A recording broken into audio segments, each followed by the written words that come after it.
Hi guys! Welcome back to my channel. So for today's video, I'm gonna do a makeup review for you guys. The Maybelline released a new product. Nakita nyo na agad. They released a new mascara guys. They call it the Falsies Lash Lift. Ayan guys. And I wanted to review for you guys. I know it's not available in the Philippines yet. Pero I'm sure na i-release nila to soon. So I bought this for 10 euros guys. And if you're gonna convert it on the Philippine peso, I think it's like 500 pesos plus. And it's a little expensive for me kung sa mascara lang. I'm not really a mascara kind of girl. But I really wanted to try it kasi ang sabi dito nga, parang may lash lift effect na siya. So, if you are interested on this makeup product, just keep on watching. So, this is the mascara, guys. It looks like this. Nothing really special on the packaging. Silver lang siya. And then, plastic. Ayan. And nandito yung pangalan ng mismong mascara. The Maybelline kasi, they're known for a good mascara. You know, the yellow one?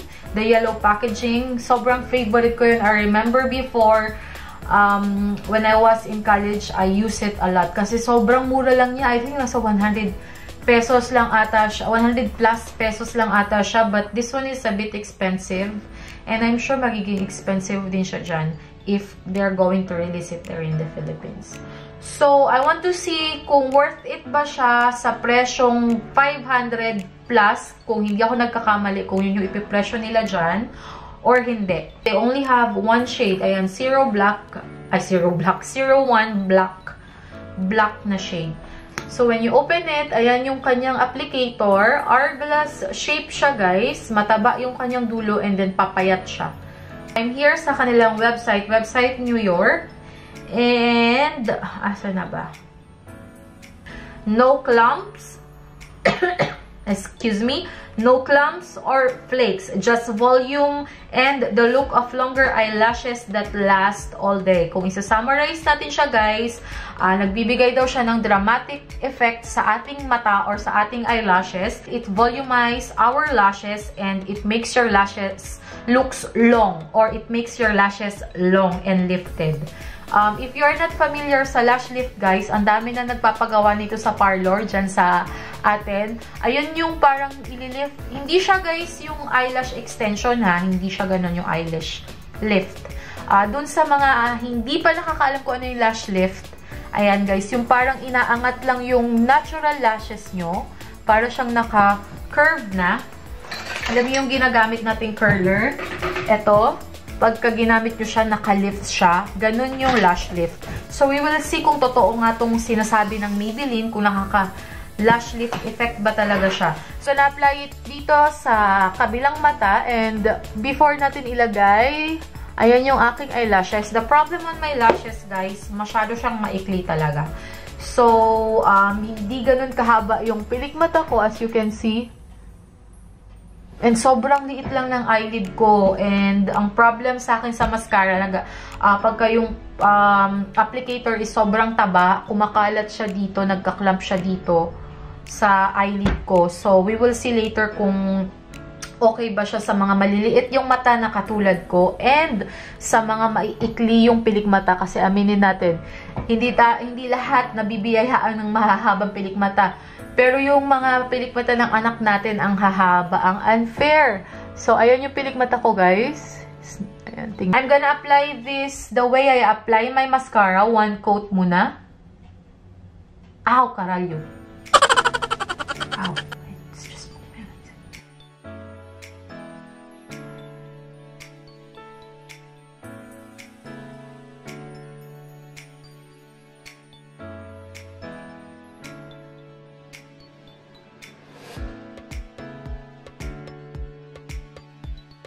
Ayun po, medyo naluluha pa rin ako sa pinaggagawa ko.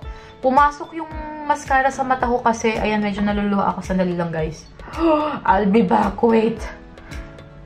So, ayan yung itsura niya, guys. One application. And zoom tayo. So, na-volumize niya agad yung ating eyelashes.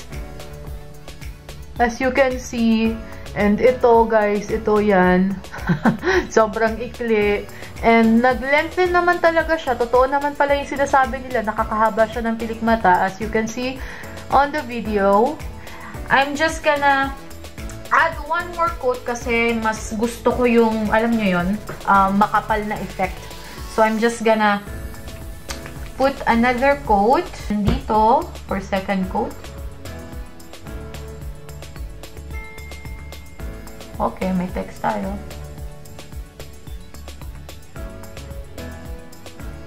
Kita nyo? Ayan na yung problema ko. Lagi ako nalalagyan dyan sa may eyelid natin. Sa may eyelid natin. Lagi yan, guys. All the time. Kahit anong klase pa ng mascara yan. Kailangan ko siguro ng sobrang liit na brush. Well, anyways, I'm just gonna put this one out. Ayan yung nakakalat. Coat. Ayan, medyo parang namuuna tuloy siya. Pag two-coat na, parang it's a little too much pagka two-coat. So, I'm gonna apply it on the other side of my eye.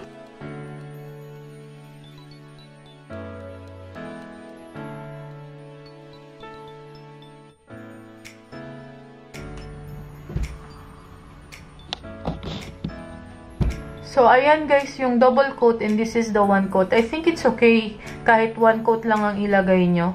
And medyo dumidikit siya sa lower lash line ko kasi maliit nga yung mata natin. Yan yung problema. Pag-uusapan natin is yung kiniklaim nila na volumizing and nalilengthen yung pilik mata natin.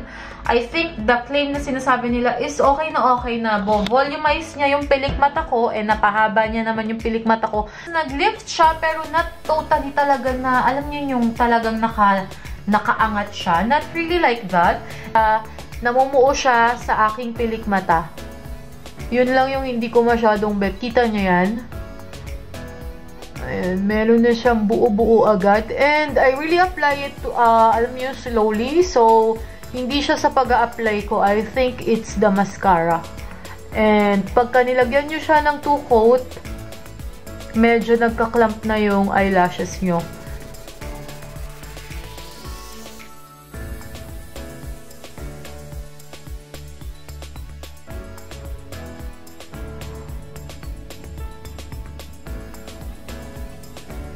And, oh my gosh, meron ako dito sa ilalim. So guys, I will be back later for my update kasi gusto ko siyang i-wear test kahit konting oras kung kumakalat ba siya or kasi usually the problem on the mascaras is pagka yung medyo matagal-tagal na siya para ka nang may itim-itim dito sa ilalim. Yun yung gusto kong i-try kasi sabi nila hindi daw nangyayari yun. So we will see. It's already 4 PM pero I'm gonna wear this until the night. So, para lang ma-i-wear test natin siya kahit papano. So, 10:54 PM in 7 hours. Since 7 hours ba? Since suot ko tong mascara na to. And, ayan yung itsura niya, guys.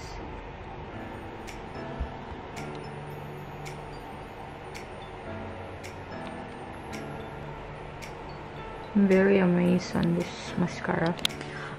Bale, I just want to show you guys yung itsura niya for 7 hours. But I will do my review tomorrow, guys. Kasi gusto ko nang tanggalin yung makeup. And actually, sobrang sakit ng ulo ko. Kakapatulog ko lang din kasi kay Sander. So, I think I'm gonna do my review tomorrow as in yung final verdict natin. And, yeah. Ayan lang, guys, yung itsura niya. And, kayo na muna ang mag-judge. So, and, sobrang sakit ng mata ko, guys. Kasi parang may pumasok na fiber or buhok sa eyes ko. And, sakit talaga.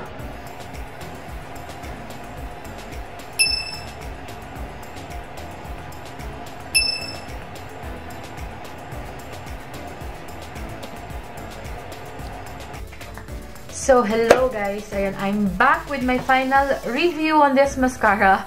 It's been a long week actually, guys. Itong video na to, itong clip na to, a week after na siya and I've been wearing this mascara non-stop just to make sure kung ano ba talaga yung nafe-feel ko dito sa mascara na to.